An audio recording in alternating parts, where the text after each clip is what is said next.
دوسرا ایک بہت بڑا فتنہ ہمارے دور کا وہ ہے زبان کا فتنہ.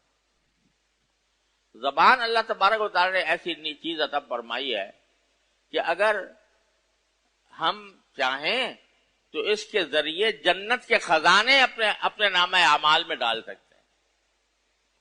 زبان سے اللہ کا ذکر کر لیا، سبحان اللہ ایک مرتبہ کہہ لیا، ایک مرتبہ سبحان اللہ کہنے سے بھی نامہ اعمال کا پلہ بھر جاتا ہے ہر اللہ کے ذکر کے ساتھ. تو اللہ نے یہ نعمت اس لیے دی ہے ہمیں، اس لیے دی ہے کہ ایک سیدھی سچی بات ہم دوسرے تک پہنچا دیں، اپنا معافی ضمیر دوسرے پر واضح کر دیں.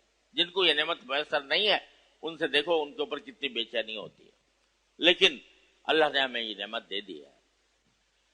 اس کو غلط استعمال اس کا کیا ہے کہ جھوٹ بولنا، خلاف واقعہ بات کہنا، یا غیبت کرنا، یا بہتان لگانا، الزام لگانا کسی کے اوپر بغیر تحقیق. اور جھوٹ کی ایک شکل یہ بھی ہے، جھوٹ کی ایک شکل رسول کریم سرور دو عالم صلی اللہ علیہ وسلم نے ارشاد فرمائی کہ کفا بالمرء کذبا ان یحدث بکل ما سمع.